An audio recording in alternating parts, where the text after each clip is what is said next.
কর কত আমি জুতা মারি একদম জুতা। রাজধানীর মিরপুরের জাতীয় চিড়িয়াখানায় ৫ ডিসেম্বর বিকেল ৪:৩০টায় এক চাঞ্চল্যকর ঘটনা ঘটে। চিড়িয়াখানার লায়ন খাঁচা থেকে একটি সিংহে বের হয়ে যায়, যা দর্শক ও কর্মচারীদের মধ্যে আতঙ্ক সৃষ্টি করে।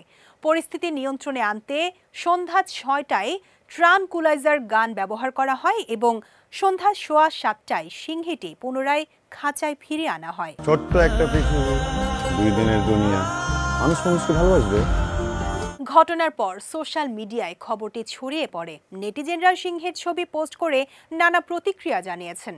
তবে সবচেয়ে বেশি আলোচিত হয়েছে জনপ্রিয় অভিনেতা আরশ খানের একটি স্ট্যাটাস। তিনি স্ট্যাটাসে লিখেছেন, খাঁচায় বন্দি জীব প্রদর্শনী বন্ধ হোক। জারি দিলে করবা হিসুসো ভাইয়া, কথাবার্তা কম হইল। হয় সাফারি পার্কের ব্যবস্থা করেন, যেখানে পশু পাখি উন্মুক্ত থাকবে, মানুষ খাঁচায় করে দেখতে যাবে, নয়তো দরকার নেই। আমার বাচ্চাদের আমি অ্যানিমেল প্ল্যানেট দেখায় পশু পাখি চিনিয়ে নেব। ক্রিকেট বললে 2 ভাগ করে লাগছে।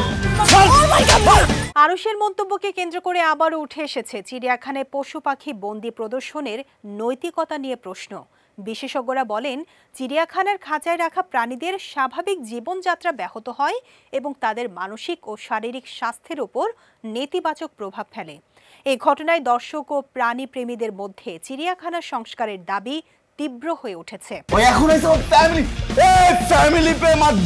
উল্লেখ্য, দেশের অন্যান্য চিড়িয়াখানাগুলো প্রাকৃতিক পরিবেশের সমান সচেতনতা নিয়ে পরিচালনার চেষ্টা করছে। তবে মিরপুরের এই ঘটনা পুনরায় পশু পাখি বন্দি প্রদর্শনের বিতর্ক উস্কে দিয়েছে।